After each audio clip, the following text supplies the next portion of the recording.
Alors, je m'appelle Elisa Diop, je suis talent recruteur.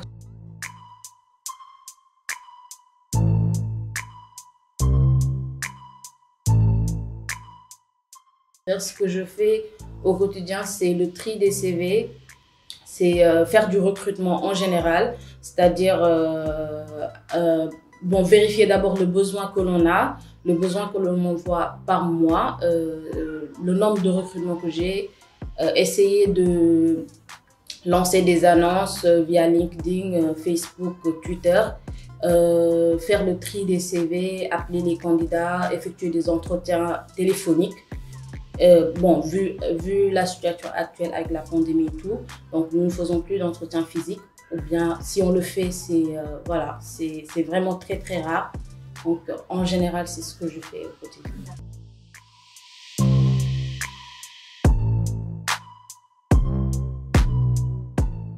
Donc ici, aujourd'hui, moi je fais que des recrutements de cadres.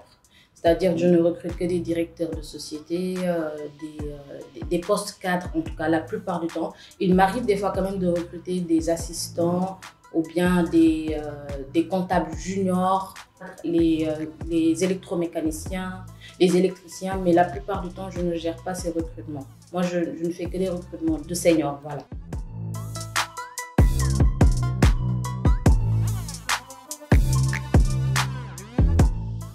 Alors, si ça ne l'exige pas, si le candidat postule pour une offre d'emploi précise, donc si sur cette offre, on ne demande pas forcément à ce que le candidat envoie la lettre de motivation, pour moi, ce n'est pas la peine. De toute façon, la lettre de motivation, il faut juste l'envoyer. Par exemple, si quelqu'un me contacte via LinkedIn pour un poste, et que le poste, nous ne l'avons pas encore au sein de notre entreprise, nous ne l'avons pas encore mis sur nos réseaux sociaux et tout, la personne peut m'envoyer par la suite la lettre de motivation pour mettre dans la lettre ses motivations, c'est tout. Mais la lettre de motivation n'est pas forcément obligatoire.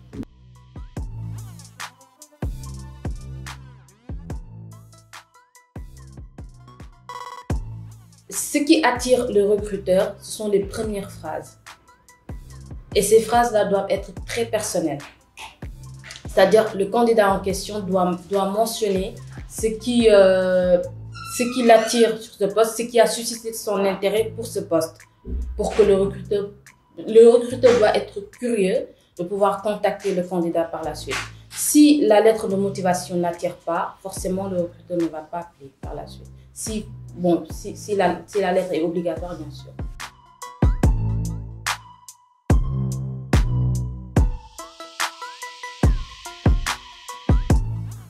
Alors, en tant que recruteuse, lorsqu'on met les nombres d'années d'expérience requises, pour moi, on ne doit pas se focaliser sur ça.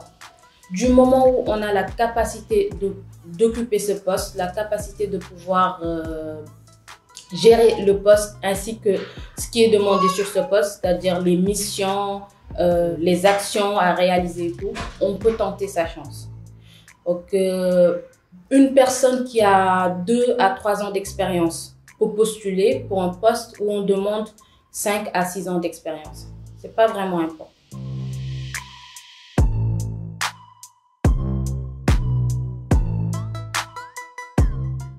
Bon, c'est difficile de le dire parce qu'aujourd'hui, on se focalise sur l'expérience de la personne. Si la personne n'a pas beaucoup d'expérience, forcément, il y a de fortes chances que le recruteur n'appelle pas le candidat. Parce que même les entreprises aujourd'hui mais souhaitent avoir une personne qui a quand même de l'expérience. Et quand on a de l'expérience, ça facilite la communication entre le candidat et le recruteur. Et aussi la communication entre le candidat et l'entreprise. Mis à part les années d'expérience, il y a des personnes qui n'ont pas d'expérience, mais qui sont quand même très motivées.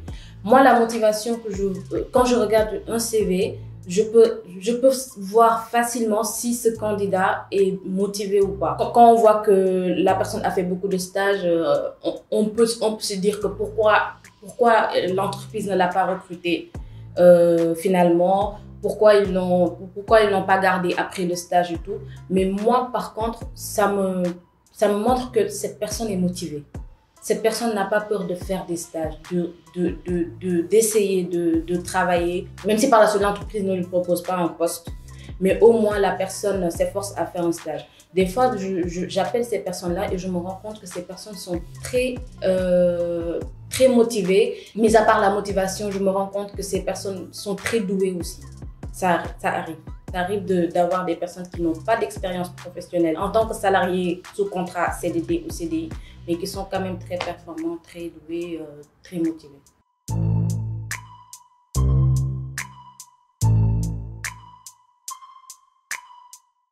Si on a de l'expérience, on va venir sur la partie expérience parce que sur la partie parcours académique, c'est très facile. Il faut juste mettre les dates ainsi que le diplôme qu'on a obtenu et tout. Mais sur la partie expérience professionnelle, il faut détailler. Il ne faut pas juste mettre, voilà, j'ai fait un stage au sein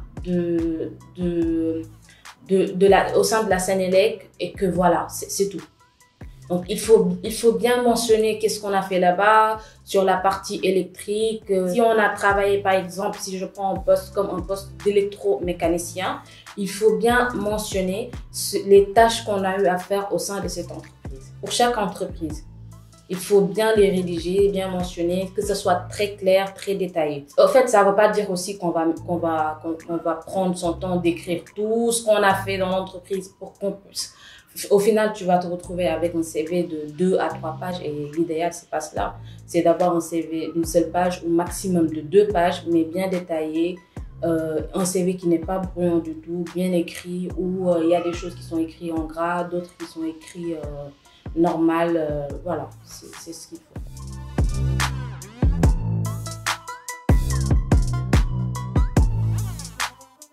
Bah, pour les candidatures spontanées, ce qu'il faut savoir, c'est qu'il ne faut pas tout le temps postuler. Postuler pour postuler, ça sert à rien. Par exemple, tu peux voir un marketeur qui postule pour un poste de marketing et le même marketeur va postuler pour un poste de commercial ou quelque chose comme ça. On ne peut pas postuler plusieurs fois. Donc, on ne peut pas postuler de façon spontanée plusieurs fois.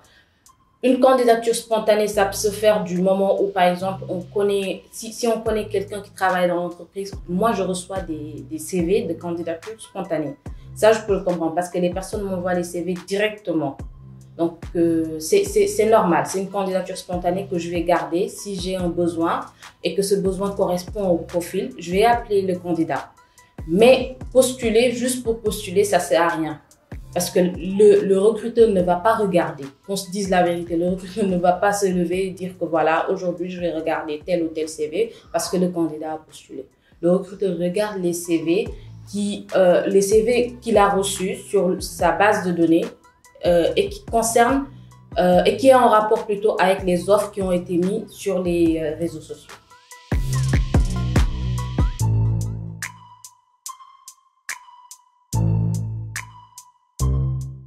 Alors, le parcours, une présentation, parcours professionnel académique, ce qui a suscité l'intérêt du candidat pour ce poste, ses motivations, ça rentre dans ça, et comment est-ce qu'il a connu notre entreprise, comment est-ce qu'il a fait pour voir l'offre d'emploi, afin que nous aussi, on puisse savoir sur quels réseaux sociaux on doit vraiment se focaliser pour y mettre nos annonces. Il y a aussi la partie motivation, j'en ai déjà parlé, ça c'est très, très important. En tout cas, moi, c'est ce qui m'attire le plus chez un candidat.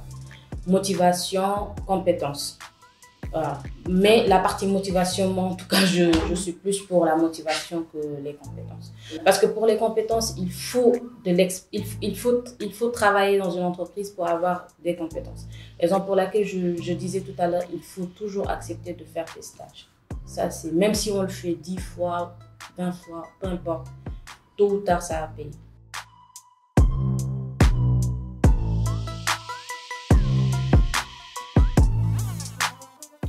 Alors, il y a le stress et ça, c'est très normal. C'est quelque chose qui est normal. Hein.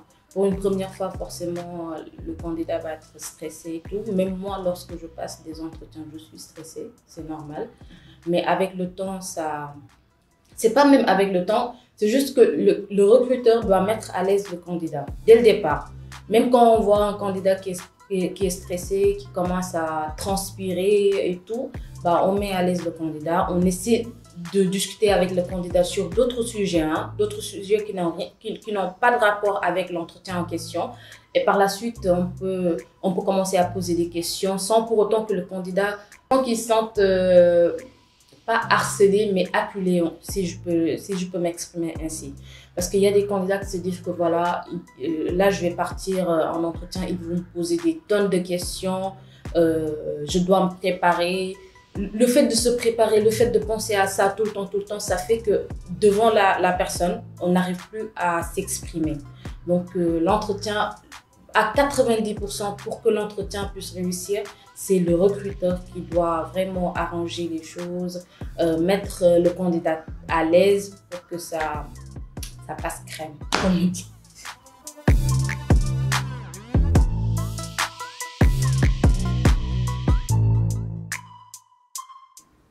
Alors, donc à mon niveau, moi je me base sur la motivation, l'expérience professionnelle, ça aussi c'est important. Et s'il s'agit d'un profil commercial, on se base bien sûr sur le niveau de français, sur le niveau d'anglais, parfois c'est obligatoire. S'il s'agit d'un profil cadre et tout, on ne se pose pas cette question parce que la plupart du temps, ils sont déjà bien sur cette partie, sur la partie élocution et tout. Donc voilà, ce sont ces points-là qui sont vraiment essentiels. L'expérience professionnelle, la motivation du candidat et voilà, l'honnêteté comme je l'ai dit tout à l'heure.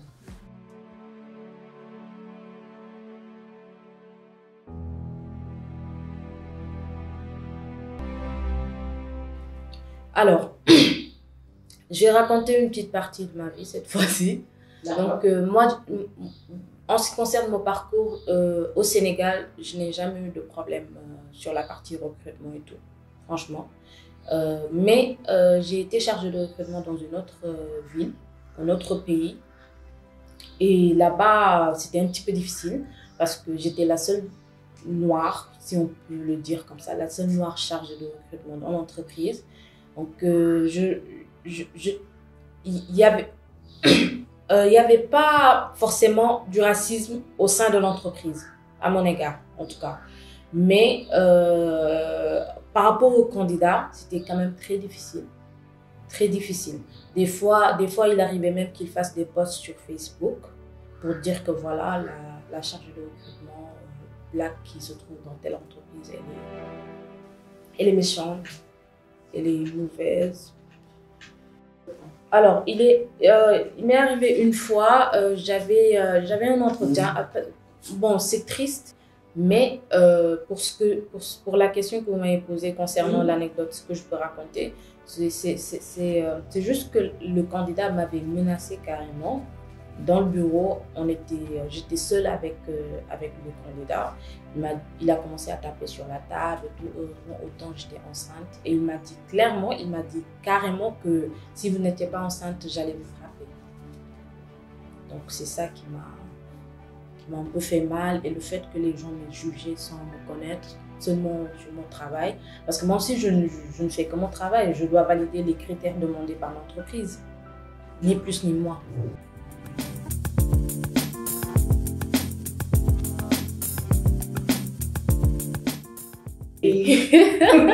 Oui, dernièrement, je pense que c'était le vendredi, j'ai appelé un candidat, j'ai eu sa maman au téléphone. Sa maman m'a dit, une dame très gentille, peut-être qu'elle verra cette vidéo, je ne sais pas. Elle m'a dit, vous voulez parler avec mon fils? Je lui ai dit, oui, c'est pour un entretien téléphonique et tout. Après la maman, je pense que son fils, il était en train de se doucher. Elle a commencé à taper sur la porte. Sors, il y a un entretien, sors. Bon, finalement, ça m'a fait rire.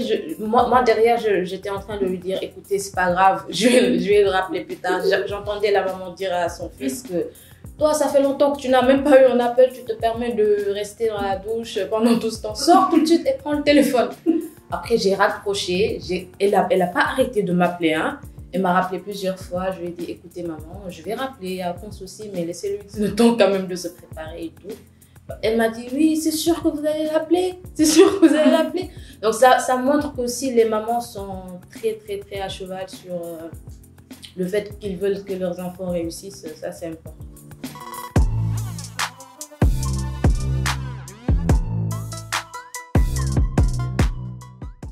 Moi, je le dis honnêtement, hein, quand on dit que Sénégal a mon liggéey, moi, je dis que c'est faux. Moi, je le dis honnêtement parce que je passe mon temps à appeler les personnes.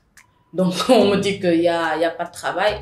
Ça m'étonne. Enfin, franchement, ça m'étonne un petit peu.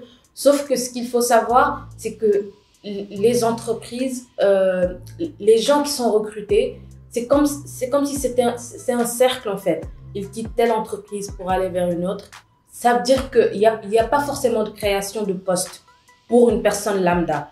Pour une personne qui n'a pas d'expérience ou bien pour une personne qui est stagiaire, c'est très très difficile de s'imprégner dans une entreprise et d'avoir un poste permanent. C'est juste ça le problème. Mais en tout cas, moi, le conseil que je peux donner, c'est de ne pas baisser les bras. Hein, de ne pas baisser les bras. Il y a aussi l'auto-entrepreneur. Aujourd'hui, tout le monde le fait. Si on a une passion, pourquoi pas se consacrer sur cette passion-là. Et franchement, je ne vais pas dire mettre de côté les diplômes parce que c'est faire des études pendant, je ne sais pas, 15 ans, je ne sais même pas ou plus. Et aujourd'hui, se lever un beau jour sans travail, c'est pas du tout facile, ni pour le candidat, ni pour la famille, ni pour les parents, le papa et la maman. C'est un peu difficile, mais il faut pas baisser les bras. Il faut pas rester comme ça, se dire que voilà, j'ai déposé partout, j'ai pas reçu d'appel. Tu as déposé partout, tu n'as pas reçu d'appel. Le lendemain, lève-toi et va leur demander pourquoi vous n'avez pas été contacté jusqu'à présent. Envoie des mails. Ça montre que la personne est motivée. Le recruteur est curieux. Le recruteur veut savoir forcément qui est derrière cette lettre de motivation. Est-ce que je ne dois pas appeler ce candidat? Parce que des fois, il y a aussi l'humanité qui joue dans ce métier. Si on est vraiment humain, des fois, on peut même appeler quelqu'un. Même si on ne prend pas la personne, on l'appelle juste pour rassurer la personne. Si toutefois on a un poste libre, nous allons vous recontacter et tout. Moi, en tout cas, je fonctionne comme ça, mais c'est pas un métier qui est facile. Il faut que les candidats puissent comprendre les charges de recrutement. Donc, c'est un peu difficile pour nous aussi. Donc, des fois, même quand on ne valide pas un candidat, moi, il m'est arrivé de ne pas valider un candidat et de m'enfermer, de pleurer, de me dire que voilà, je sais que cette personne a besoin de travailler, mais pourtant, je ne peux pas valider. Voilà, il ne faut pas baisser les bras. Moi, c'est tout ce que j'ai comme conseil parce que c'est très difficile, ça se comprend, parce que c'est comme si c'est un cercle vicieux. Voilà, les gens tournent. Quand on a un emploi fiable et tout, on ne s'inquiète pas en fait. Même si aujourd'hui on quitte son entreprise, dans 2 ou 3 mois, une autre entreprise peut te débaucher. C'est ça en fait.